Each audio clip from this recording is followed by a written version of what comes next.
Yo me presento con ustedes, soy Claudia del laboratorio Lili y les presento al doctor Edgar. Gustazo. Él nos va a estar apoyando el día de hoy, justamente a darnos un poquito de información acerca de Mounjaro, que es Pixepatida. El doctor nos ha ayudado bastante a iniciar pacientes con Mounjaro, entonces por eso el laboratorio y yo lo elegimos para que pueda compartir un poquito de su experiencia con los pacientes. Y la idea también aquí es que ustedes pues le pregunten y también ustedes si tienen alguna duda, alguna situación clínica que quieran compartir, algún comentario, todo es bienvenido. Más allá del enfoque comercial que tengamos el día de hoy, me gustaría que fuera un poquito más clínico. Al final ustedes ya se conocen entre sí, es más de colegas que podemos resolver estas dudas sin filtros, vamos a decirle así. Si hay algún comentario positivo o negativo sobre el Mounjaro que podamos abordar, con mucho gusto, el doctor Edgar y yo estamos aquí para apoyarlos, ¿vale? Entonces, Gracias. el doctor preparó algo para ustedes y vamos resolviendo dudas que me va pasando el tiempo. Primero que nada, muchas gracias por la asistencia. Decíamos hace rato que éramos poquitos, pero de bastante buena calidad. Sí, puro éxitos. Como comentaba Clau, si hay alguna pregunta, con toda confianza, no voy a saber la respuesta, pero la buscamos. La ventaja de esto, ¿cuál es? Gracias a Dios, se nos da ahorita la oportunidad de tener un nuevo espacio en la medicina con productos que van cambiando y van revolucionando. Yo les puedo decir que de hace 13, 14 años que salimos, ahorita, creo que no es ni el 5% de lo que recetábamos en aquel entonces a toda la cantidad de medicamentos que hay actualmente. La medicina va evolucionando, pero a pasos agigantados. Y surge propiamente el boom de los GLP-1 y en muchas ocasiones nos decían, oye, es que es moda, es realidad. Y sabemos que desgraciadamente la medicina a veces se puede basar en modas. Hace no mucho nos decían que había lactobacilos para todo. Y si bien nos servían, lo vendían como la panacea que no habíamos visto nunca. Y más que panacea, tenemos que ver todo como un conjunto de herramientas para poder apoyar al paciente y para poder apoyarnos. Porque la realidad es que el paciente, cuando llega a consulta, no llega a ver qué le das. Ya investigó sus síntomas, ya le preguntó a la vecina, ya se tomó la que le dijo la tortillera porque es su comadre. Y la comadre ya tuvo un hijo que tuvo eso. Entonces, es complicado a veces el competir con esa información. ¿Qué buscamos con esto? Agradezco, claro, que nos dé la oportunidad de que nos ponga aquí enfrente para poder dar esto. Pero yo les digo a todos en este escenario, cuando de diferentes doctores que hemos tenido la oportunidad de en Tijuana, Baja California, Cancún, Guadalajara, Veracruz, nos marcan para preguntarnos. La primera pregunta que me hace uno es, chinga, ¿por qué me preguntan a mí? Pero resulta que gracias a Dios el paciente va llegando y te da la confianza de llevar su proceso, su acompañamiento. Y el paciente empieza a ver cierto cambio y la familia lo ve. Y entonces obviamente lo primero que le preguntan es, oye, ¿qué te estás haciendo? ¿Te ves muy bien? Ah, pura dieta. Ah, no, algo te estás haciendo. Ay, es que sí me puse tal medicamento. Y empieza a hacerse el boca a boca y llegan más pacientes. En este escenario, ¿qué les digo? Es como tener un carro nuevo, pero ya es de los de botón. Y tú buscando dónde chiflados meter la llave. Oye, pero es que este sí tiene clutch, no tiene clutch, es automático. Y vamos conociendo poco a poco cómo se va desarrollando. Realmente el boom de los GLP-1 tiene un año y meses. Entonces, todavía nos queda mucho por investigar y descubrir. Todos los días, créanme que me llegan artículos de ahora se vio esto y apareció lo otro. Entonces, súper bien. Y te aparece un nuevo estudio que te contradice los otros 5 que ya has leído. Entonces, la mecánica aquí es, todo esto va avanzando a pasos agigantados, sí, pero el paciente no lee artículos. El paciente muchas veces se guía por lo que ve, pero sobre todo se guía en nosotros. Y hay que buscar siempre estar lo más actualizados posibles con los usos, con las contraposiciones, con efectos adversos que pueda llegar a tener el paciente. Porque yo les puedo decir ahorita, no, la náusea se presenta en un 2% y tu paciente no deja de vomitar. Híjoles, me tocó el del 2% y me tocó con todo. Y la primera pregunta que uno se hace es, ¿y ahora qué hago? Entonces, vamos a estar viendo esto que es la nueva era de la medicina metabólica. Y yo quiero que nos llevemos algo directamente desde el inicio. No es ver algo nuevo, es poder nutrirnos de todo esto para que el paciente, porque no es nada más control de peso, es una cuestión metabólica en general, pueda tener ese beneficio.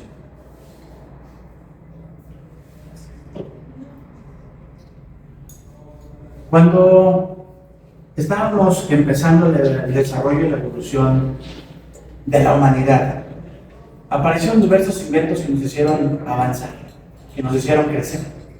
Cuando los primeros vieron el fuego, seguramente hubo uno quien salió corriendo porque estaba espantadísimo. Esto es el demonio. No, si yo he visto que esto mata bosques completos, ¿por qué lo voy a usar? Y nos dio la posibilidad de avanzar, no se diga la rueda. Entonces, yo no les digo que utilicen un garro, pero sí. Pero al final de cuentas, sí es un conjunto de herramientas que nos puede ayudar no solamente a que el paciente se vea bien. Yo le digo al paciente, no estamos aquí para que bajes de peso, estamos aquí para que ganes salud, para mejorar tu metabolismo. Y consecuentemente, sí bajes de peso, pero que sea consecuencia de que el medicamento, tus hábitos, el ejercicio, te lleven a donde queremos estar. ¿Saben? Y yo puedo decirles mil cosas, pero sí me gustaría mostrarles rápido. Brenda, ¿cuántos años tenemos? 40. 40. ¿Cuánto pesábamos al inicio cuando llegaste? 99. ¿Ahorita cuánto estamos pesando? 78. 78. En total, ¿cuántos kilos hemos bajado? ¿Cuántos? 21 kilos. 21 kilos hemos bajado. 100% recomendable y Playa de Los Ángeles. 32. 32. ¿Cuánto pesabas al inicio del tratamiento? 96. ¿Ahorita cuánto estás pesando? 82. ¿Cuánto hemos bajado? 13 kilos y medio. 13 kilos y medio. 11 kilos 700. ¿En cuánto tiempo los hemos bajado? Y en 3 meses. En- La mejor decisión que pude haber tomado. Agustina Pérez, 58. ¿En cuánto andaba de glucosa anteriormente? Pues a veces a 300, 450 y no me bajaba de 200. ¿Y ahora? 250. ¿Y hoy en cuánto amaneció? En 103. En 103. ¿Cuánto ha bajado de peso? Ah, kilo y medio, ¿no? Kilo y medio. Hemos bajado. Pues muy bien. Me he sentido. Me acepto más. Me siento con mucho más energía. Feliz. Muy feliz. ¿Cómo te has sentido con la ropa? ¿Cómo ha sido esa experiencia con la ropa al inicio y ahorita al final? Pues ha sido muy grata ahorita al final. Ya me quedan muchas cosas. Estoy regresando a talleres que hace mucho no podía utilizar. Muy bien, muy bien. Ese cansancio que también tenía y ya está desapareciendo. Habían vuelto a pesar. Y justamente es donde empezamos con el primero de los casos clínicos. Esta paciente, en lugar de las otras, dijo, ¿sabes qué? Yo no quiero ver mi cara. ¿Por qué? Porque para mí me apenaba cómo me veía. Y si bien me gusta ahorita cómo me siento, prefiero que no se vea quién soy. Perfecto, está súper bien. Paciente de 36 años. Y me decía ella, yo ya fui vieja a los 34, me quiero ver joven a los 36. Vemos a este paciente y tenía 34 años en ese momento. ¿Ustedes dirían que tiene 34 años y no supieran la edad de esa paciente? No. Metabólicamente y físicamente aparentaba mucho más. Porque por desgracia la obesidad, el sobrepeso, sí nos genera todo ese estrés. Sí nos va envejeciendo, nos va alterando el metabolismo. ¿Esta paciente cree que esté feliz? Se acerca más. Se acerca mucho más. Le dice, estoy con la ropa que no ocupaba en 15 años. ¿Tenía colesterol, triglicéridos elevados? Sí, también. Pero al final de cuentas, va regularizando todo eso. Ella empieza en 118, baja a 92. Tú dirás, ay Dios, ¿cuánto bajó? 26 kilos. ¿En qué lapso? Aproximadamente 4 o 5 meses. En porcentaje nos dice que 22%. Y justamente los estudios que nos hablan de tirzepatida nos dice que 1 de cada 3 sin problemas puede bajar más del 20% de su peso inicial. Ahorita va a ser un proceso mucho más lento. ¿Por qué? Porque al final de cuentas ya bajamos un porcentaje amplio de peso. Y la primera pregunta que nos hacen todos, oye, pero es que mi vecina bajó 7 kilos y yo bajé 2. Oye, es que ella tenía 400 de glucosa y tiene 100 y yo no bajo de 200, ¿qué está pasando? La entrada del cuerpo es completamente diferente. Y tenemos que irnos comparando no con la persona de enfrente, sino con el proceso semanal y mensual de cada uno. Se escucha trivial, pero es buscar la mejor versión, pero de cada uno. ¿Ustedes creen que está en camino de encontrar su mejor versión esta paciente? Sí, claro. Sí, va avanzando. Ahora, el zapatido muñano, dijimos que es una herramienta. Y no es la única cosa que vamos a estar utilizando. Pero la pregunta que me hacen, pero de inicio completamente es, oye, ¿y no va a haber un rebote? Oye, es que yo escuché en televisión que el rebote es peor que antes a como yo estaba. Y es mi mayor miedo porque ya probé esto, aquello y el otro, y no me funcionó. Y reboté y tengo más peso. El paciente diabético, cuando toma su medicamento para el azúcar, estamos de acuerdo que se regula su glucosa, esa es la meta. Pero ¿qué pasa con el paciente si deja el medicamento para la glucosa? ¿Ya se curó? Tenemos que entender que el sobrepeso y la obesidad no es solamente factor de riesgo como lo veíamos antes o una condición, es una enfermedad compleja, recidivante y multifactorial. ¿Y por qué hago énfasis en recidivante? Si el paciente no aprende durante este lapso de tiempo a comer diferente, a hacer ejercicio, cambiar hábitos, dormir a sus horas, pues desgraciadamente todo el esfuerzo que hizo, indudablemente lo vamos a perder. Veo a varios varones aquí. Ustedes han visto muchos futbolistas que durante su carrera, envidiables, y se retiran y a los 3 años, ¿cómo están? Yo estoy delgado en relación a sus pelados. Entonces, los hábitos y el ejercicio no pueden estar de lado con todo esto. Esta es la hojita que nos pone como nada más para levantar un poquito lo que decía Clau, pero aquí lo importante, no se trata de peso. La obesidad no es nada más un factor de riesgo. La obesidad realmente es un proceso que cambia la vida del paciente. Y desgraciadamente, no para bien. Hay más de 160 enfermedades diferentes asociadas a la obesidad. Tan es así que cuando se hace el esquema del síndrome cardiorreno metabólico, no lo dejan como un factor de riesgo, lo ponen como un estadio. Lo ponen a la par de cada una de las etapas. O sea, tan es su importancia real actual que no podemos tener nada más como, pues es un factor de riesgo, un poquito de sobrepeso, un poquito de obesidad. Ya nos está hablando de que estamos catapultando esta escalera para terminar en un estadio 4 por sobrepeso, por obesidad. Y luego importante, la báscula es importante, claro, nos da una referencia, nos da un parámetro para poder medir. Y yo les digo a todos, todo lo que sea medible hay que medirlo para poder tener una cuantificación y ver el avance. Pero la báscula no es todo cuando hablamos de este tipo de pacientes. Hay pacientes que se los juro y se los prometo, cambian su conformación, se ven esbeltos, ocupan tallas de otro tipo de ropa. Y tú los pesas y pesan exactamente lo mismo, o hasta subieron 200, 300 gramos. No, doctor, es que ya me gasté 8,000 pesos y peso lo mismo. Digo, ya quepo en esta faldita, pero sigo pesando lo mismo. Y yo vine para bajar de peso. Vinimos a corregir hábitos, a corregir lo metabólico y reitero que por consecuencia el peso sea una de tantas. Pero los pacientes, ¿qué tenemos que hacer? Si es posible, hay que buscar algún tipo de báscula de impedancia o báscula que nos maneje diversos parámetros a relacionar peso, no nada más, sino cuestión de agua, cuerpo graso, espinoso. Y se los juro y se los prometo que ya buscan en Mercado Libre o en Amazon y ya hay a precios pero bastante accesibles. La que tenemos en el consultorio creo que salió en 1,500, 1,800 pesos. Obviamente llegó el amigo de InBody y me dijo, es que ese está bien padre, ese te da hasta numeritos y te lo manda el celular. ¿Cuánto se imagina un InBody? ¿Mande? Arriba de 100,000 pesos. El baratito se van 120,000 pesos. El baratito. ¿Y qué creen? Me da la misma función que el de 1,800. Solamente tuvimos un programa con el de 1,800.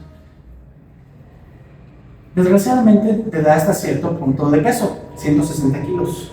Y se sube un vato donde está casi el doble de lo que yo estoy. Y va subiendo, y que se apaga. Ah, sí. Luego fue que no sacó un mito, ¿no? Sí, me dicen después, pues es que de por sí peso 188 kilos, así, ¿por qué chingados me dijiste antes de quemar esta cosa? Pero vaya, al final de cuentas es una referencia que tenemos que tomar. ¿Qué más tomamos en el consultorio? Y todos los pacientes, cuello, brazo, pecho, abdomen, cintura y muslo. ¿Por qué? Porque vamos a ver pacientes que pueden reducir abdomen. Hay quien baja espalda y tiene menos pecho. Pero tenemos que medir brazo porque no nada más es cuestión de grasa, tenemos que mantener más músculo. Uno de los miedos más grandes, sobre todo en pacientes ya un poquito más grandes, si no me dejará mentir aquí el doctor Sergio, sarcopenia. ¿Y hay obesidad sarcopénica? Muchísima. Tú lo ves voluminoso, pero tú sacas volumen muscular, es pobre el músculo y de mala calidad. Entonces, si todavía eso vamos a empezar a cuantificar, indudablemente esas son las medidas iniciales que tenemos con todos. Ya si es posible y hay oportunidad, un dinamómetro nos habla de fuerza al pescar, fuerza muscular. Es más complicado a veces porque no es tan comercial, pero al final de cuentas tener los primeros parámetros son los ideales para poder llevar a la par y que el paciente también lo vea. Porque al final de cuentas, el paciente que quiere no nomás ver su peso. Es que mi abdomen era de 110 y ahorita después de 2 meses ya estoy en 98. O sea, ya bajé 10, 11 centímetros de abdomen. Y estamos de acuerdo que 11 centímetros de abdomen en una mujer se nota. Y en un hombre, cuando le bajas un hoyito al cinturón. Entonces, esto es parte de lo que tendríamos que estar midiendo en cada paciente. Como decíamos, sabemos que la obesidad debemos de verla en 2 cosas. 1, la obesidad no es falta de voluntad.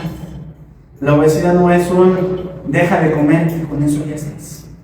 Si fuera falta de voluntad, se los prometo que no habría ni un solo paciente con sobrepeso en el mundo. Todos tendríamos mucha voluntad para poder bajar de peso. Pero desgraciadamente nuestra biología no está hecha para bajar de peso. Nuestra biología está hecha para almacenar, para los tiempos de frío, tener masa grasa, tener protección. Entonces no competimos nada más con el hecho de, es que cierra la boca. Competimos contra toda la biología del paciente que está en contra de perder peso. Y vemos en muchos pacientes que empiezan a bajar un poquito, bajan 3-4 kilos, hacen como una pequeña meseta y en lugar de volver a bajar, suben. Porque el mismo cuerpo, yo les digo a todos, el cuerpo reclama lo suyo. Y tenemos que volver a empezar a sacar un balance del paciente para decir, hacemos esto, hacemos lo otro, para volver a hacer otra vez esa bajada. ¿Les ha llegado a pasar con algún paciente eso? Sí. Oye. ¿Y el paciente se pone contento cuando sube otra vez 1 kilo? No. Mal. ¿Por qué? Porque al final de cuentas, la ilusión, los ánimos, las ganas, si no le explicas desde el inicio que eso puede suceder, pues, la consejería y el acompañamiento es esencial. Yo fastidio a los pacientes con mensajes, se los prometo. Yo creo que lo tengo hasta el gorro, porque cada día, cada 2 días, algún video, alguna información, algún apunte, o el simplemente, ¿qué tal, cómo va tu semana? Reenviado 200 veces. Y el paciente se siente acompañado. Entonces, ese acompañamiento puede hacer la diferencia entre mantenerse o suspender. Porque dijimos que esto es para mejorar la salud del paciente. La obesidad implica un riesgo, por supuesto, pero no es nada más lo mental, no es nada más el peso, es todas las resistencias que puede tener el cuerpo. En el caso de una dama, oye, es que te han hecho un ultrasonido y te han hecho estudios de perfiles para ver si tienes un síndrome de ovárico, metabólico, poliendocrino, que ahora es la nueva nomenclatura del SOP. No, pues nunca me habían preguntado eso. Yo iba con el bariatra y me daba mi fentermina y bajaba 1 kilito y volvía a subir. Oye, ¿te hicieron estudios para ver tu riesgo cardíaco? No, jamás me habían mandado a hacer estudios. No, doctor, yo no más tengo para bajar de peso. Es que primero, antes de todo, antes de siquiera hacer una receta, hay que ver qué pacientes sí, qué pacientes no. Y qué pacientes, se oye fea la palabra, pero qué pacientes inclusive un riesgo para sí mismo. Porque a veces las expectativas, híjoles, y la idealización pueden hacer que el paciente busque muchas opciones alternativas para tratar de bajar muy rápido de peso. Y decimos que aquí, yo les digo a los pacientes, tenemos 3 tipos de pacientes. El paciente tortuga, el paciente conejo y el paciente águila. Y que consta que no lo voy a la América. El paciente caracol, sí quiero bajar de peso, pero no tengo para los estudios. Deme la orden y me la hago pasado mañana. Y pasan 3 meses y, doctor, ¿qué creen? ¿Ya te hiciste los estudios? No, es que perdí la hojita. Y volvemos a empezar con él, pero es un proceso muchísimo más lento, pero siquiera para empezar. El paciente conejo quiere rápido todo. Pues, doctor, ¿en cuánto voy a bajar? 10 kilos es lo que me falta. ¿Para cuándo? Para el mes que viene. No, estás loco. O sea, si fueras boxeador, te lo juro que sí llegas porque tienes que pelear. Pero para una cuestión de peso, para que sea sano, metabólicamente no te da. Oiga, doctor, pero es que fulano me dijo que sí. Pues dile a fulano que se ponga a leer, porque más que darte un beneficio, te está poniendo en riesgo. El paciente águila, el que quisiéramos todos tener en la consulta, que va a preguntar, se hace los estudios previos, acude a la consulta y lleva un seguimiento. Pero aquí la parte importante, no se pregunta cuántos kilos voy a bajar en un mes. Se pregunta, oye, con esto estoy mejorando mi metabolismo para no infartarme a los 60 años. Con esto estoy protegiendo mi metabolismo para poder ponerme de pie por mí mismo a los 80. Porque yo creo que esa es la meta, vivir más, pero vivir con salud, vivir bien. Ser independientes, a final de cuentas, poder hacer nuestras propias actividades.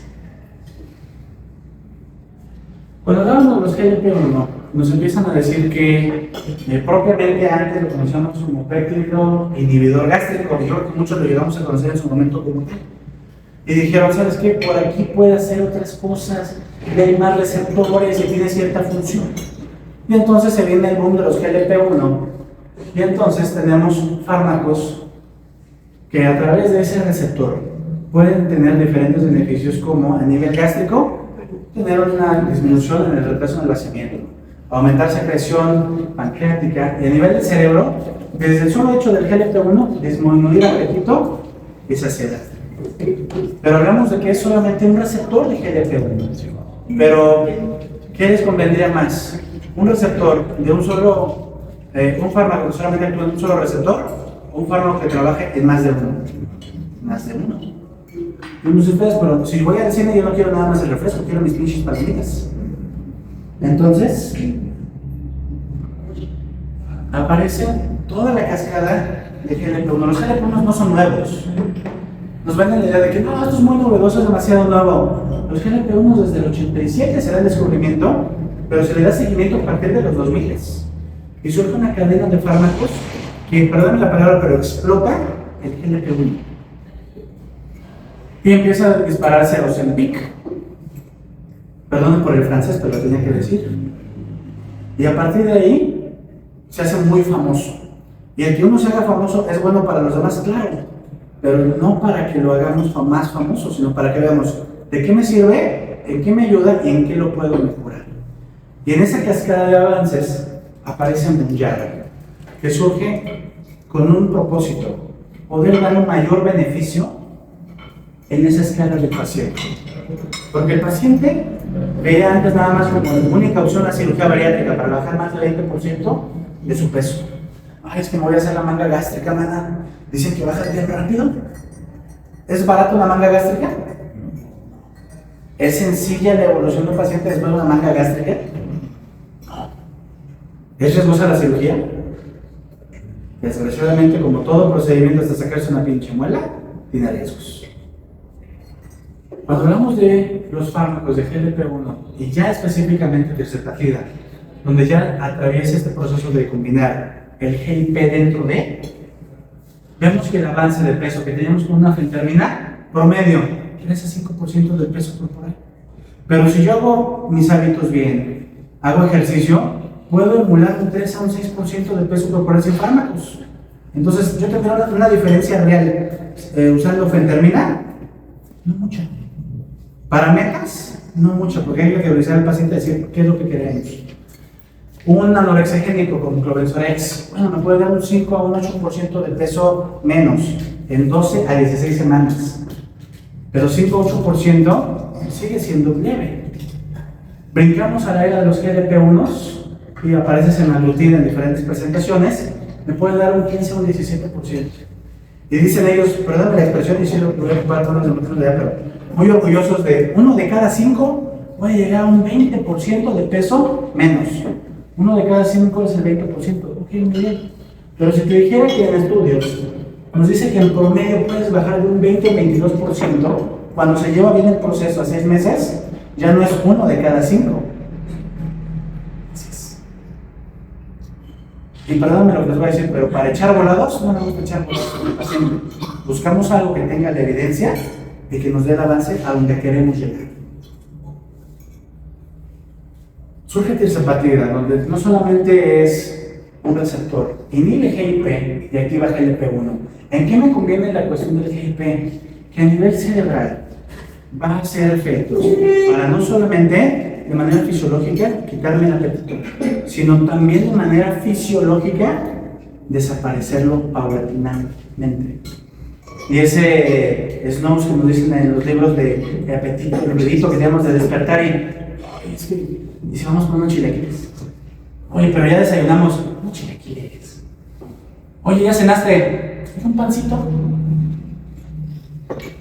Lo escuchamos en los pacientes. Oye, es que ya hice mi ejercicio y todo, pero me premié. Ah, chingada, ¿cómo que se premió? Es que pues ya hice mi dieta todo el día. ¿Y qué cenó? Pues una banana split. Le funcionó todo su día de avance. Lo perdió en 10 minutos. Y créanme que con tirzepatida, el paciente me dice, doctor, es la primera vez en años que no despierto con hambre, que no despierto con la hormiguita de querer empacar algo que estaba ahí. O ya ceno, empiezo a comer paulatinamente menos, pero ya no tengo esos antojos que anteriormente me dan. ¿A qué grado? Hay estudios que salieron esta semana de tirzepatida, donde el GIP tiene cierto efecto inclusive para adicciones. Y es donde se están enfocando ahorita mucho en eso. ¿Por qué? Porque está inhibiendo también ese antojo de querer tener esa sensación de complementarse con esa adicción. Entonces, ¿la comida puede ser una adicción? Sí. Puede, se comporta y en muchos casos llega a serlo. Entonces, esto nos puede proveer una ayuda para eso. La obesidad por sí sola es un estado constante de inflamación de bajo grado.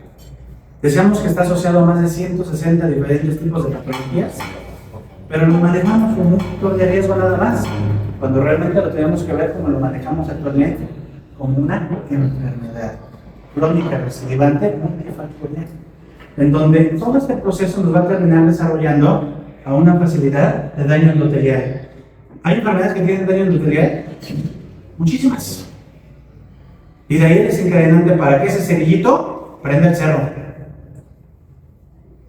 Y de ahí una resistencia a la insulina y muchos más factores de riesgo para diferentes enfermedades cardiovasculares. Y ese riesgo nos va a dar hipertensión, diabetes, dislipidemia, enfermedades cardiovasculares e enfermedad renal crónica. Oye, pero es que el paciente solamente es obeso. ¿Es un factor real para un problema de enfermedad renal crónica? Sí. Desgraciadamente sí lo es. Y ese paciente que llega contigo ya con un proceso inclusive de una creatinina elevada, una estatina elevada, empezó muchas veces con esto. Y no lo vimos. Porque el paciente llega a consulta y llega con 140, 90. Oiga, ¿usted ya había salido con la presión alta? Sí, alguna vez, de alguna forma. Pero hay como más confianza para podérselo decir. Pero si a veces tenemos muy estigmatizado el peso que no lo podemos decir. Oiga, ¿alguien le había dicho acerca de bajar de peso? Pues sí, me había comentado, pero no, lo que pasa es que pues no, yo no estoy gordo. Ok, no está gordo, pero tenemos un factor de riesgo que tenemos que atender. Pero tenemos tan estigmatizado que inclusive el paciente se puede hasta ofender. Hay que tener ahí la agilidad y un poquito el tacto para poder hacer esa conexión. Porque le puedes decir acerca de que si ganó las Chivas o ganó el América, o si el Cruz Azul es campeón, pero tú le hablas acerca de su peso y ya es una cuestión personal completamente. Entonces hay que tener el tacto para poder llegar a eso. Y el impacto en el paciente con sobrepeso va muchísimo más. ¿Es un factor real para una cuestión de hígado graso, una estatosis hepática? Claro. Y actualmente vemos más casos de cirrosis hepática no alcohólica. Oye, ¿el paciente va a tener dolor articular por sobrepeso? Claro. Hemos dicho que un kilo menos baja 4 kilos de presión directamente a las rodillas por cada kilo. Oye, ¿Tenemos apnea del sueño por sobrepeso? Sí, definitivamente. ¿Y nos limita la actividad funcional del paciente? Por supuesto, a largo plazo es muchísimo. Y disminución en la calidad de vida. El paciente que tiene un peso acorde u óptimo, ¿tiene la misma calidad de vida que a lo mejor un paciente que tiene 25 kilos arriba? Si los ponemos en una competencia para trotar. Si va a un parque de diversiones, ¿se podrá subir a todos los juegos? Muchas veces no. ¿Va a estar feliz después de que lo echaron de la montaña rusa? ¿No? ¿Alguien de aquí se ha tirado del paracaídas? No. Tiene un límite de peso. Si pesas más de 90 kilos, no te puedes aventar. Porque el paracaídas no va a poder sostener la fricción. Y aunque tengas 3 paracaídas, quedas como estampillita de mundial. Hasta para eso. Entonces, ¿sería la misma calidad de vida para un paciente que vive con sobrepeso o obesidad a un paciente óptimo? No. Y estas se las dejo aquí. El paciente propiamente, que vamos viendo de primera vez, ¿qué estudios le pedimos? Porque no créanme, muchos me dicen, oiga doctor, es que nunca me habían pedido estudios para la cuestión del control de peso. Y son necesarios. ¿Por qué? Porque tenemos que ver si el paciente es apto o no es apto. Una biometría hemática. Si el paciente tiene una hemoglobina de 8 o 9, porque la paciente tiene aparte una neumatosis y tiene sangrados, ¿sería apta para el tratamiento? Si tiene una anemia de 8.5, 8.9 de hemoglobina, ¿cuál sería nuestra primera urgencia? Subirla. O sea, no sirve directa para este tipo de tratamiento. O sea, yo les doy todos, primero lo urgente y luego lo necesario. O sea, de entrada sería candidata. De entrada, no. Hay otra prioridad.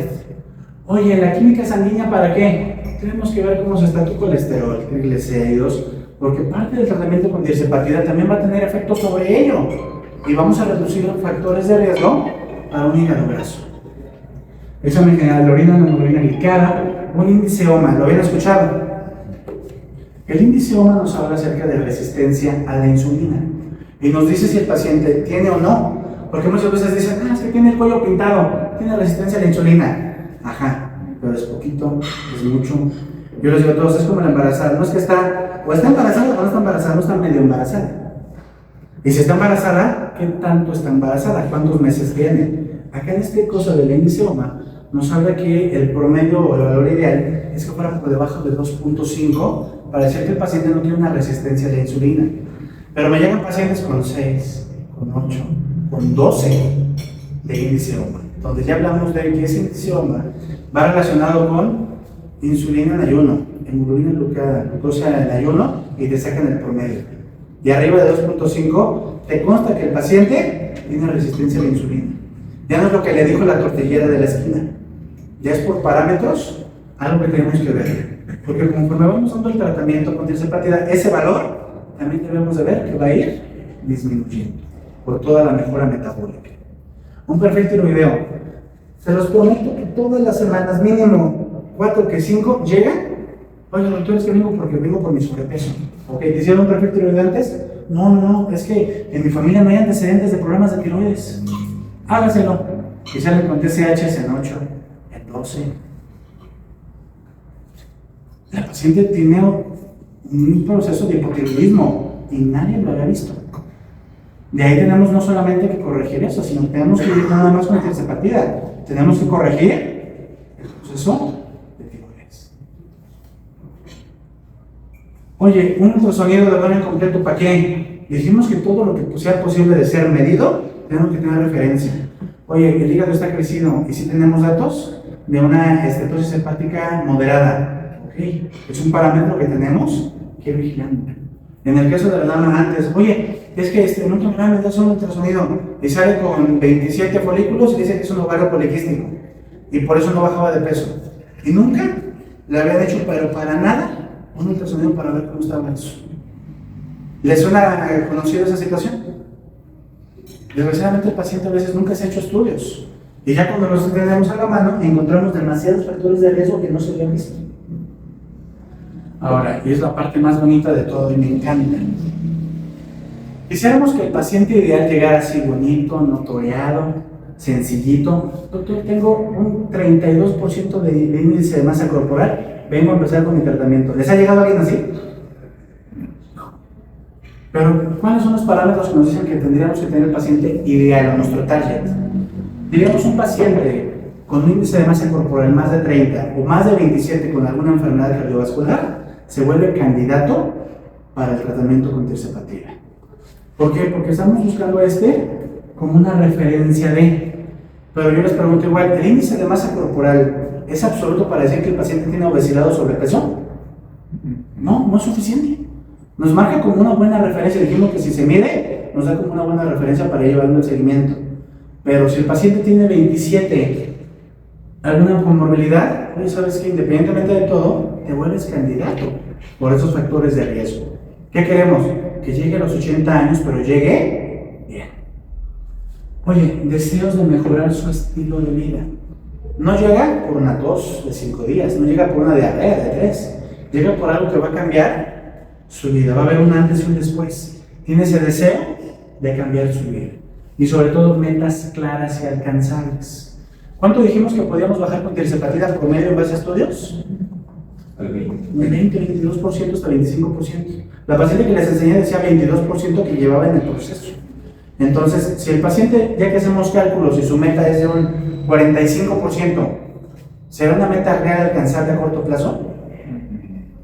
Tenemos que ir por escaladas y sobre todo decir al paciente, sabes que vamos por metas, pero metas en escalón. ¿Sabes que mi primera meta contigo es ver que tu tiroides se regule?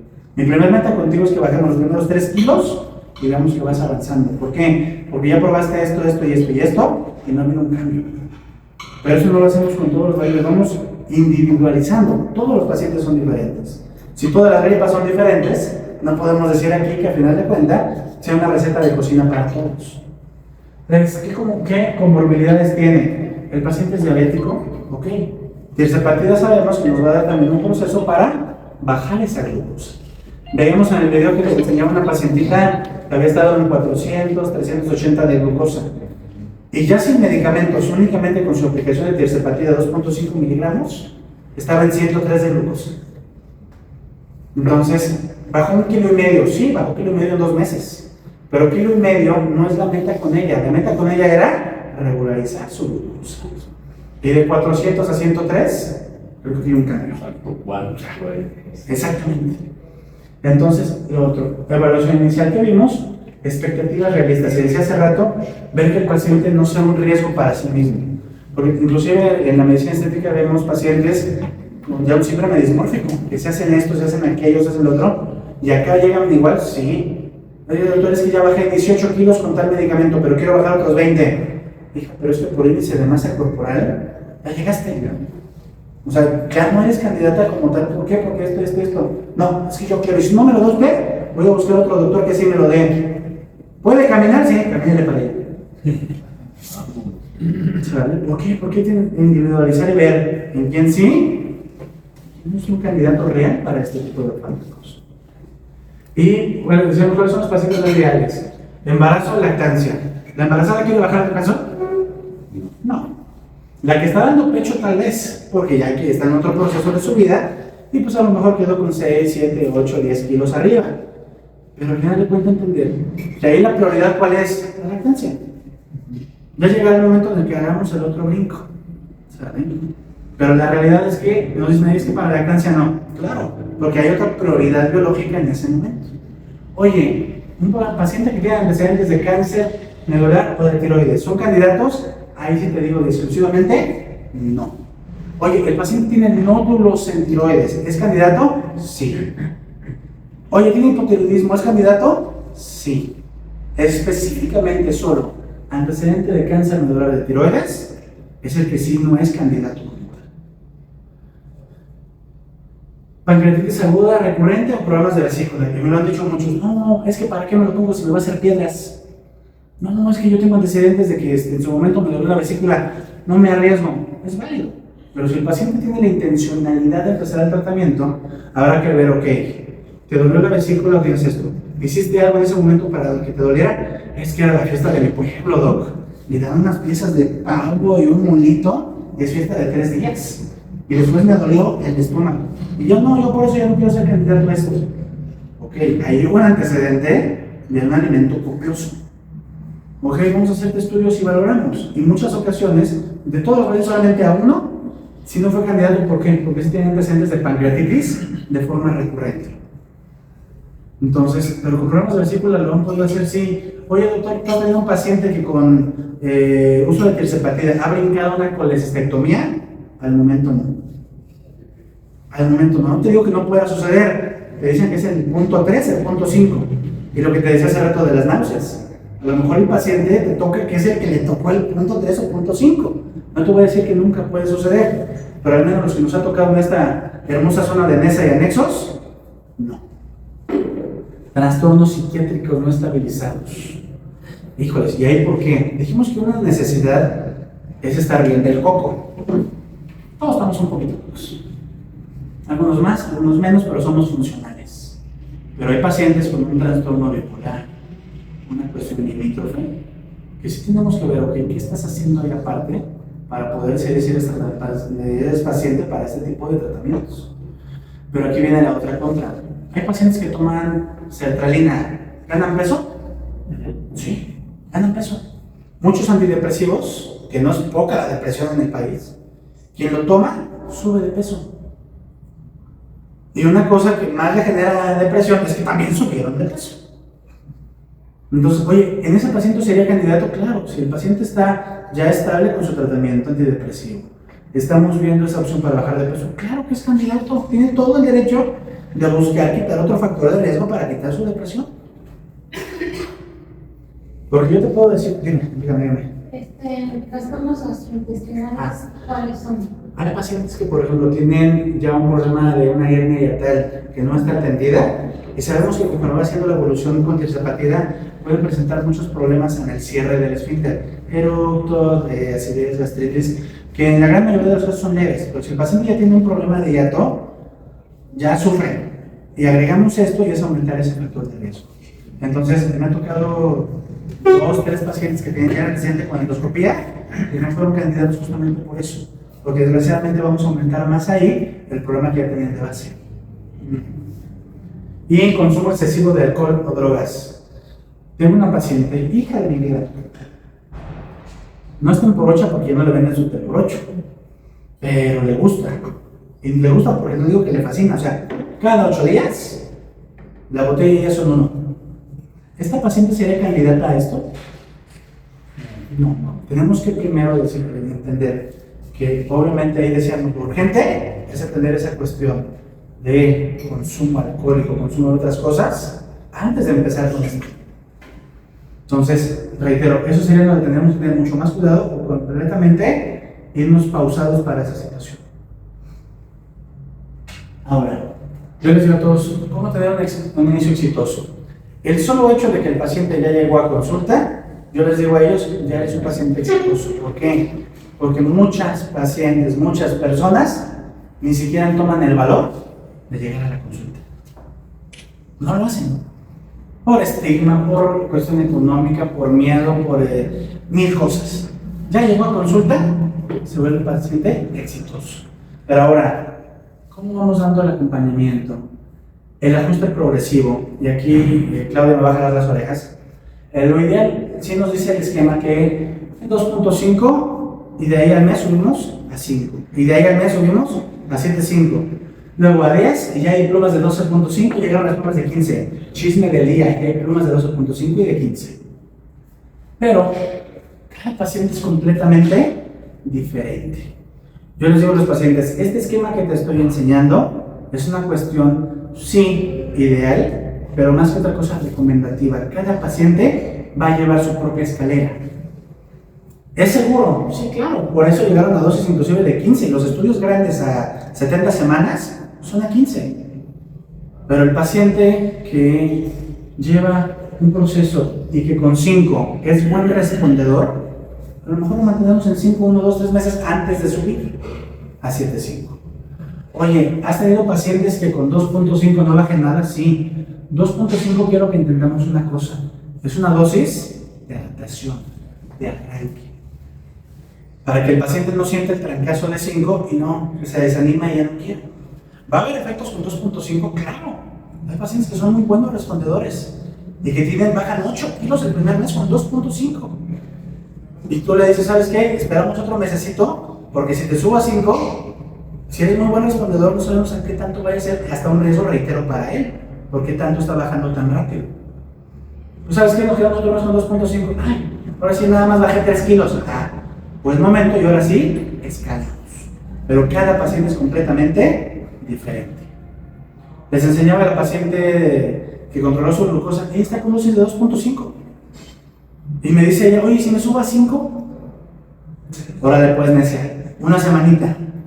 ¿Qué sucedió? Se sintió rato, efectos digestivos, un poquito de eructo, y su glucosa se mantuvo igual entre 100 y 110. Le digo, mira, no hubo tanto cambio, pero digestivamente sí hubo un poquito más de sensación. Regresamos a 2.5 y se quedó con 2.5. Y está feliz con su 2.5. Entonces, reitero, cada paciente va a tener su propio avance. Todos somos diferentes. ¿Sale? Teníamos por ahí, Claudia, un pacientito en común que bajó, ¿qué? Como 23 kilos en 3 meses. ¿Pero por qué? Porque al final de cuentas fue acompañado de un ejercicio con dieta. ¿Sale? Indudablemente. Nutrición y hábitos. Supongo que usted manda a sus pacientes con un nutriólogo, pero por supuesto que sí. Oye, ¿los van a hacer ejercicio? Sí y no.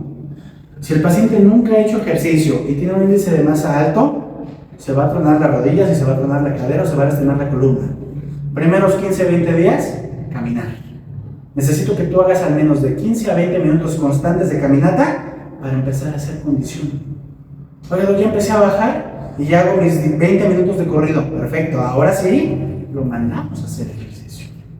Pero si no tengo nada de condición y no camino en 3 minutos y me voy a hacer ejercicio en el gimnasio, ¿me voy a ir bien? No, es más fácil que se lastime a que realmente tenga un beneficio.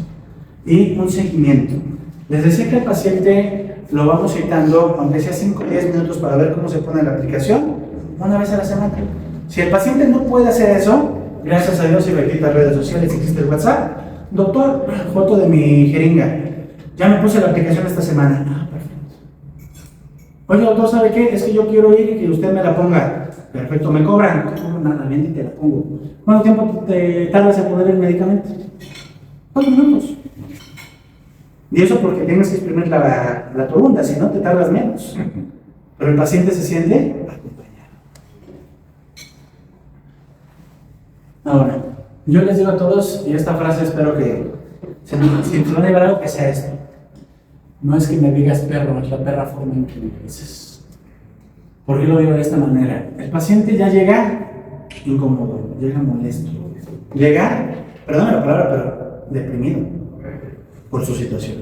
Y que tú todavía le digas, no, manito, es que tú estás bien chonchito, ya hay que empezar a dejar de comer. ¿Le va a ayudar? Emocionalmente ya lo tiraste. Y a lo mejor ni regresas. Entonces, tenemos que buscar esa comunicación afectiva, pero sobre todo, utilizar, decimos, frases útiles. En hacerlo entender que si hay un sobrepeso, una obesidad, pero que de entrada es una enfermedad, no es cuestión de voluntad. 2. No se trata solamente del número en la báscula, se trata de buscar salud, pero de forma integral. Oye, ¿qué si podemos controlar? El sueño, la actividad física, la alimentación. Va a haber cosas en tu cuerpo que vamos a estar monitorizando, porque el 100% aún quisiéramos, aún no hemos llegado al punto donde pudiéramos controlar todos los parámetros metabólicos del paciente. Pero hay cosas que sí podemos controlar y tenemos que enfocarnos sobre ellas. Ahora, el paciente busca bajar de peso, busca mejorar lo metabólico, pero a veces es difícil lograr el apego del tratamiento. ¿Por qué? Porque pues, obviamente sabemos que Mounjaro es un tratamiento muy específico, pero al ser específico también es un poquito costoso. Y yo le digo al paciente, ok, ¿qué es más caro? Que ahorita tomamos el tratamiento, cambiemos tu vida, o que en 20 años tengas un infarto, pagues una UCI y a lo mejor ni la platiques. ¿Qué sale más barato? ¿Qué sale más caro? Entonces, a veces lo caro no es un medicamento, sino no haberlo aplicado cuando teníamos la ventana para poder tener ese beneficio. 2. Buscar esas expectativas reales y que decíamos que el paciente cada semana o cada mes, dependiendo de cada caso, vayamos viendo este cambio. Doc, ya bajé 3 centímetros más de abdomen. Súper. No, es que ya bajé otro medio kilo. Es medio kilo y mi esposo bajó 2 kilos. Pero no me importa, yo bajé medio kilo, fabuloso. ¿Por qué? Porque de entrada ella mide 1,50, el otro animalito mide 1,90. Híjoles, o sea, por pura proporción es diferente. Entonces cada uno se tiene que ir viendo, pero en comparativa con sí mismo. El seguimiento. Les digo que los peso realmente cada mes. ¿Por qué? Porque a veces el paciente cada 8 días se quiere pesar y no pesamos lo mismo. A veces es poco tiempo para ver una diferencia. Pero ya cada mes para ir categorizando y seguir tomando decisiones clínicas de qué sí o qué cambios hacemos. Y las estrategias prácticas en consulta cránea. Ya se les hará llegar primeramente Dios Claudia, les damos hojitas de seguimiento, les digo a todos fastidiando 1 o 2 mensajes por día acerca de cómo van, consejos, rutinas, actividades, cosas. Y el paciente se siente acompañado, no se siente solo. Porque si nada más le damos la pura receta y ahí vienes al mes, híjoles, puede que regrese, puede que no regrese. Y estamos en una época donde la inmediatez del paciente, el paciente lo quiere todo digerido y rapidito. Y si no, lo va a buscar en redes sociales. Y si no lo encuentra en Facebook, lo encuentra en YouTube, o lo encuentra en TikTok, o lo encuentra en Instagram. Doctor, y me ha pasado, es que aquí dice que si como ciruela pasa, me puede ir mejor comerla. ¿Usted me autoriza? Aunque no te autorice, ya la comiste. Sí, ya me la comí. El paciente ya le llevó su propia norma, pero hay que buscar estar pendiente para llevar ese seguimiento de manera lenta. ¿Por qué? Porque aparecen demasiados errores, pero exageradamente comunes. Me preguntaba hace rato la doctora, oye, es que los digestivos, ¿qué sucedía? Yo les digo al paciente, Mounjaro te premia, pero también te castiga. Te premia la continuidad. Va a haber una mejora metabólica, vas a bajar de peso. Te castiga, ¿en qué sentido? El paciente debe de empezar a tener, por todos los efectos que va a haber a nivel digestivo, un cambio en la cuestión de la dieta. El medicamento te va a quitar el apetito, sí, claro. Pero si tú tienes poquito apetito, pero lo que comes es una hamburguesa doble, híjoles, te lo prometo que a las 3 horas te va a estar marcando el paciente. Oh, es que me falta el aire, es que tengo dolor de gastritis, es que me duele, me siento bien distendido. Y le des lo que le des, el medicamento tiene tiempo de acción. Entonces, hasta que no pase todo eso, al final de cuentas, por todo el tramo digestivo, son 8 o 12 horas donde el paciente se va a acordar de ti y de todos tus antepasados. Entonces, hay que enseñarles esto, claro, y platicar muy bien con ellos. Ok, vamos a empezar con proteína en la comida y lo vamos complementando con verduras, pastas y demás, pero si tú comes estos alimentos súper procesados, híjole, se les prometo que una pasta puede ser la peor experiencia de la vida, no cuando lo comen, al momento de después. Hay que hidratarse. El 80% de los síntomas, te los juro que les desaparecen: dolor de cabeza, boca seca, cuestión digestiva, estreñimiento, tomando agua. Bendita agua. Parecemos delfines, bendita agua. Y la bronca es que muchos pacientes me dicen, oye, es que yo me tomo un vaso de agua y no me entra, me tomo 2 y no quiero. Y lo pones a beber 8 vasos de agua al día, se complica. Muchos pacientes son más reacios a eso. No comer suficiente proteína, expectativas, ojo, suspender el tratamiento de la nada. Y eso es algo que pasa en muchas ocasiones por diferentes factores. Pero si yo suspendo el tratamiento nada más porque sí, es como si yo dejara de tomarme mi pastilla para el azúcar de la nada. Es como si el hipertenso dejara de tomarse su pastilla para la presión para nada. Entonces, siempre debemos hablar con el paciente. En el momento en el que por alguna circunstancia vas a tomar un descanso o no va a ser posible costear, vamos a llevarte el seguimiento para que, 1, no pierdas el avance que ya tienes. 2, evitar otros factores que pueden llegar a presentar. 3, no tener el seguimiento médico o no informarse de otros medicamentos. Me pasa mucho en la consulta, doctor, yo soy hipertenso, pero nada más tomo mi Enalapril y con eso estoy. Y olvídense de tercera partida. A la siguiente consulta, doctor, es que me duele mucho el pecho. ¿Eso es una electro más? Sí, de hecho tengo una angina cardíaca y me tomo nebulizator. ¿Y por qué carajos no me dijo eso? Ay, es que son cosas muy feas y no se lo ando contando a cualquier persona. ¿Les suena? Sí. Entonces, hay que buscar generar esa confianza, claro, pero dejar en el entendido que son necesarios para poder evitar todos estos. Náuseas, ¿el paciente lo puede llegar a presentar? Sí, pero regularmente entre un 3 o un 5% lo presentan, y cuando se llegan a presentar realmente son moderados, son controlables. ¿Y qué mejoran con el alimento? 3, estreñimiento. Sobre todo ya cuando empezamos a subir dosis 5, 7, 5, es muy común que se llegue a presentar. 3, distensión abdominal, sobre todo cuando comemos alimentos procesados. Saciedad excesiva, y ahora viene el otro esquema. Es muy buen respondedor, pero para el GIP, ¿ya no quieren comer? Nada. ¿Qué cenas? No sé, no me da hambre. No, es que tenemos que tener un alimento, porque también no vas a tener la respuesta que quieres si no cenas. No, es que ya vi que no ceno, porque si no me siento como inflamada. No cenas por inflamación. Vamos a corregir eso o cambiar ciertas horas de alimentos. Que hay muchos pacientes en México que cenan hasta las 11 de la noche y se quieren dormir a las 11:30. ¿Se van a sentir un poquito llenos? Sí.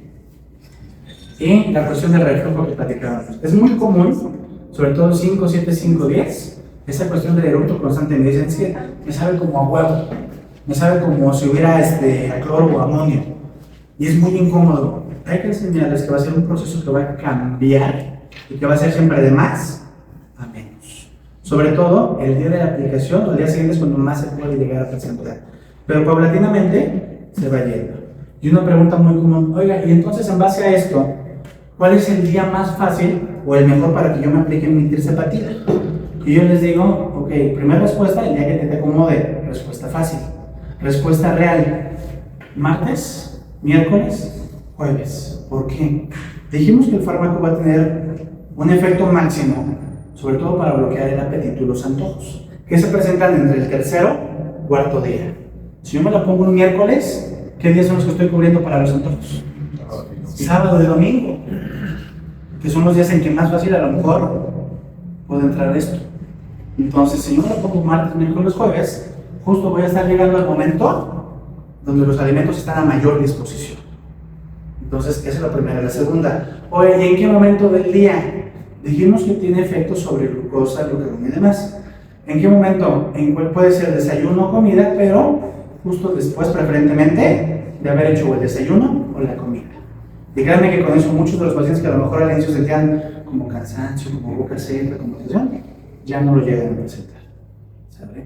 No lo dice la tablita que vienen de los infomerciales, pero les puedo decir que al paciente le va muy bien haciendo nada más ese cambio de la dinámica. Ahora, saliendo un poquito del tema, y no nos vamos a ir con cada uno, pero potenciadores. A veces, si tú vas a la guerra con la pura pistola, ¿puedes ganar? No, porque se te olvidaron las balas. Oye, pero ya tengo las balas. Sí, pero el de enfrente trae un machete. Pues yo también cargo un machete. Sí, pero el de enfrente trae un tanque. ¿Me explico? O sea, siempre hay otras herramientas que podemos utilizar o potenciar. Dijimos que va a haber diferentes tipos de resistencias en el cuerpo. Estas son las principales que me han tocado apreciar en muchos pacientes. La primera, cuestión nutricional. ¿El paciente es reacio a ir con el nutriólogo? Sí. Porque piensa que lo va a limitar de todos los alimentos, y no, es enseñarlos a poder tener una alimentación que sea suficiente para el paciente. 2, ejercicio, tratamiento médico y hidratación, estrés y sueño, sí, necesitamos dormir. No dormir también no nos ayuda con tratamiento de GLP-1. Y dicen por ahí, oye, bueno, ¿y qué otras cosas has visto con pacientes que pueden ayudarles? Yo les digo a todos que la medicina es como la cocina. Todos hacemos arroz, pero cada quien le echa el arroz lo que le guste. En este caso, sobre todo, muchas veces donde el paciente no ha logrado bajar de peso, tiene que ver con una resistencia a la insulina bárbara, o en el caso muchas veces de la dama, un síndrome de ovario metabólico poliquístico. Y entonces, la paciente, muchas veces por esa cuestión de resistencia a la insulina que viene conllevado con esto, no baja. Y si tú ocupas solamente tirzepatida, va a haber un resultado, pero no el que te dice el librito, no el que tú quieres y no el que el paciente espera.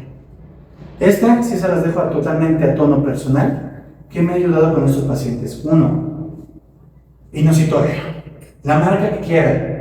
¿Les ayuda para esa cuestión de resistencia a la insulina y sensibiliza? Sí. ¿Nos ayuda para romper esa resistencia del paciente? Vuelve a potenciar la bajada, sobre todo en pacientes donde ya identificamos un índice más elevado o aquellos que ya bajaron y se estancaron, ya está en una meseta, y no bajan, y ya son 15 días y no ves cambios. Si ya vi que 15 días no bajo, me espero otros 15 días a ver qué pasa. Al final de cuentas, el paciente está gastando. Entonces hacemos esa intervención, le puede ayudar el inosito. 2. Otro tipo de ayudantes como lo que es el Diren, ¿nos ayuda? Sí. Al final de cuentas, aumentan un poquito la termogénesis y bajan un poquito más. Vitamina D y biotina. Que los pacientes regularmente tienen deficiencias de vitamina D y no lo saben. Y conforme van bajando de peso, un efecto muy común es que pierden pelo. Se les cae el cabello. Ah, pinche mullaro fue el que me quitó el pelo y no. Es un efecto de que estés bajando de manera progresiva. ¿Cómo lo vamos a poder ayudar? Biotina, 2-3 semanas y el pelo otra vez vuelvan a nacer de la manera en que era antes del tratamiento. Oye, y ahí estás poniendo unos probióticos y dijiste que los probióticos estaban de moda y no sirven. No, dije que era una moda. Pero aquí en este caso, el intestino es el inicio de todos los procesos metabólicos que tenemos con la comida y cómo lo absorbemos y cómo lo metabolizamos. Si nosotros tenemos un buen proceso metabólico desde el intestino, también favorece la respuesta para mejorar la cuestión del peso. Y aquí les pongo aquí, esta se la vamos a estar mandando junto con Clau. Esto es parte del material que ocupamos con cada paciente. Porque dijeron aquí, bueno, ya me dijiste muchas cosas, pero ¿cómo categorizas al paciente? En el primero es un pequeño checklist, que si se dan cuenta casi todos de desayunar y cositas. Y nos vamos yendo sobre puntos importantes del paciente y los estudios iniciales. ¿Cómo vamos a empezar? Y observaciones, sobre todo, es que el paciente va a salir de viaje. Entonces, de tal a tal semana, no se le va a aplicar por cuestión propia. ¿Sabes qué? Sí se va a poner, pero se la pone el día antes del viaje para que no haya ningún problema. Perfecto. Y todo eso lo vamos anotando en observaciones. Y hacemos un calendario de planeación. Yo les digo que Roma no se hizo en un día. Y si yo pongo piecitas de dominó y lo tiro, se ve bonito. Pero si yo no tengo una pieza, tengo 25 piezas, se ve mejor. Y si tenemos 1000 piezas, se ve mucho más bonito. Esas pequeñas piezas son como vamos dando el seguimiento semana a semana con el paciente. Pero esa hojita específicamente no la lleno yo, el paciente la va llenando. ¿Para qué? Para que se vaya siendo responsable de su propio proceso, se sienta parte del proceso. No solamente como un conejillo de indias, sino realmente que él sea quien va llevando el proceso. Ya para terminar, porque ya ve que ya están desayunando bien sabroso todos y yo también ya me dio hambre. ¿Me voy a sentir mal cuando me lo pongan? ¿Se lo llega a preguntar el paciente? ¿Me voy a sentir mal? Es una pregunta demasiado común. Y si hay que explicarle que puede llegar a haber náuseas, claro, va a haber diferentes síntomas, pero sobre todo temporales y que mejoran con el tiempo. Otra pregunta muy común, ¿en cuánto tiempo voy a empezar a ver el cambio? Porque es la pregunta clave. Oye, ya llevo una semana y no veo cambios. ¿Comes igual? No, ya no como igual, pero no he bajado de peso. En promedio lo vamos a ver entre la semana 2, semana 4, pero hay algunos que hasta la semana 8 o 12 es cuando empezamos a ver todo el cambio completo. Reitero, varía de persona a persona. Es algo que tenemos que hacer el paciente, lo vaya entendiendo. ¿Voy a dejar de tener hambre por completo? No. Voy a tener una disminución, pero al final de cuentas el hambre es fisiológica, el cuerpo va a pedir nutrientes. Oye, ¿qué alimentos debo evitar? Sobre todo deseamos ultraprocesados, muchas grasas y azúcares añadidos. Y se los prometo que el paciente te va a agradecer porque no va a tener esa sensación rara de sentirse muy distendido. ¿Qué pasa si un día olvido aplicármela? Y es la otra pregunta muy común. Oye, Doc, me tocaba ayer, ¿me la puedo poner hoy? Sí. Oye, ya pasaron unos días, ¿me la puedo aplicar? Sí, pero van a disminuir un poquito la eficacia. Oye, ya pasaron 3 días, 4 días, ¿lo ideal ya mejor? Espérate a la siguiente semana. ¿Por qué? Porque ya rompiste tu ciclo. Entonces, ojo, si lleva 1 día, 2 días, sin mayor problema. ¿Tiene más tiempo mejor? Nos esperamos. Oye, ¿va a haber caída del cabello? Sí, pero es un efecto que se va a ir pasando de manera paulatina. ¿Voy a recuperar el peso si dejo el medicamento? Y la respuesta fea es sí, si no entendemos que tenemos que hacer un cambio de hábitos. En el estudio que se hizo por parte de Lili, nos dice que a 50 semanas después de dejar el tratamiento, el 50% recuperaba la mitad del peso que había perdido. Pero la otra mitad se mantenía en el peso e incluso seguía bajando. ya sentirse empatía. ¿Pero por qué? Porque ya cambió sus hábitos. Dijimos que es una herramienta, pero ya llegado a la meta, no soltar, sino darle mantenimiento a todo esto. ¿Puedo tomar alcohol? Híjole, es que se viene el 16 de septiembre. Es mi cumpleaños, y ni modo que no tome. Recomendación: Tirsepatida te va a hacer que te sientas un poquito deshidratado. ¿El alcohol deshidrata? Tantito. Entonces, y más cuando es mezcal y más cuando te tomas toda la botella. Me han contado.